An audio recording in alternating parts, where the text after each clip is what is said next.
Hey yo, the tips given in this video are from a self-taught golfer and should be taken with a healthy bit of skepticism. But hey, if it work, it work. You welcome.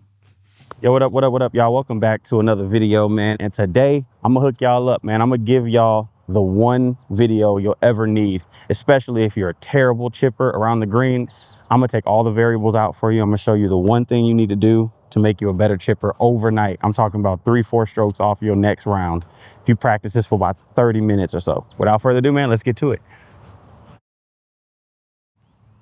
So the problem that most people have when it comes to their chip game is usually a case of the yips, or it's you're fatting, you're thinning, and it's really a case of you can't find the low point. That's the problem. You continuously are all over the place with your low point, and it's usually because you're trying to use typical swing thoughts in your short game. You're trying to use, like, if I swing like I swing an iron and slow it down, I'll hit it shorter, which is technically true, but it's not a reliable way to chip, especially around the green, man. And especially if you're a beginner golfer and you just don't know what you're doing, just do this. So right here, man, if we're looking at this long flag, we got about a 50-foot chip here, and we want to take all the guesswork out, right? So we got all this green to work with, so we're plenty good. We're fine being short, pins in the back. We don't want to be long, so let's just focus on that. A lot of people have limited mobility. Most golfers can't rotate as well as like the PGA pros. So one way to combat this, to kind of get you to rotate if you have a limited flexibility or limited mobility, is you can take your feet, get up, set up with your position, and take your feet and turn them, for a left-handed golfer, turn them to 1 o'clock. Just about, if the ball is 12 o'clock right here, you're turning them to 1 o'clock, 12:30, 1 o'clock. And when you do that, what's going to happen is when you turn your feet, you're going to notice that that ball is pretty much in alignment with your back toe. And that's where you want it, because this is going to make chipping so much easier for you. You want it in alignment with your back toe. So I'm going to turn my feet to about 12:30, 1 o'clock. Now that ball is aligned with my back toe. And we're going to open up that club face just a little bit, just enough to expose the bounce, but not too much. We're not trying to flop it. We're just trying to keep that leading edge from digging. And I'm just going to introduce a little bit of forward shackling. We're not cranking it here. We're just giving it a little bit. What that does is kind of like putting. When you work on your putting stroke, a little bit of forward shaft lean allows you to get that wrist straighter so that you can keep it in that same position. So all you're going to do is introduce a little forward shaft lean, turn your feet to 12:30, 1 o'clock, and you're going to hold this position, lock those wrists. Do not let those arms or wrists move. The only thing you're moving at this point is your body. You're going to produce just a regular putting stroke. And you're going to do a few, bruise the ground.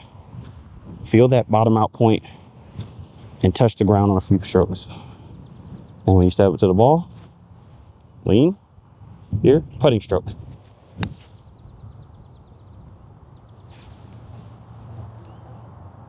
So next time we're gonna hit this a little bit harder, but we're gonna do the exact same thing. And the most important thing, keep that back heel on the ground throughout the entire swing. You don't wanna over rotate. So you wanna make sure that that back heel, my left heel, your right heel, if you're a right-handed golfer, does not leave the ground. So we're gonna lock that wrist, and we're just gonna putt stroke.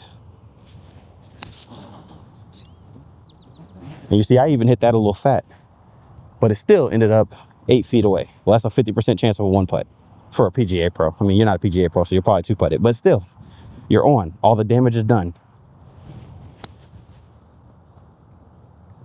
Look at that going. Oh, just long, a little too much juice. And once you kind of get this part down, you can start playing with it a little bit. You're not going to change your setup, but you can start changing other things. Let's put the ball a little bit forward in my stance. Look, now it's on my front toe.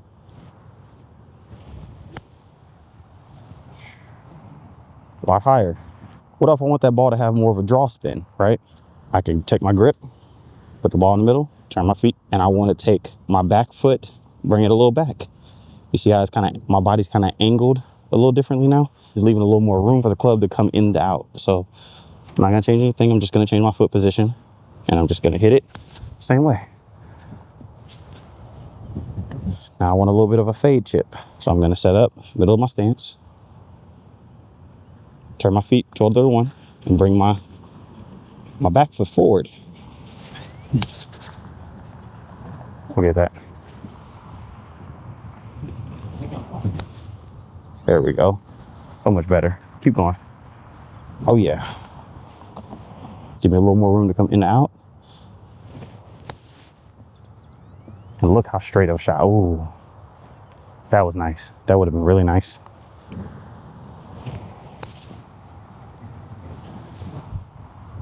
Going.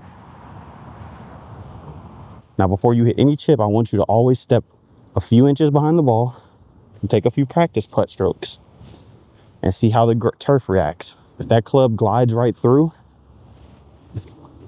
then you're safe. You're all green light. If that club snags, I'd recommend you think about hitting this a little bit differently. We're at a putting stroke. Look at that.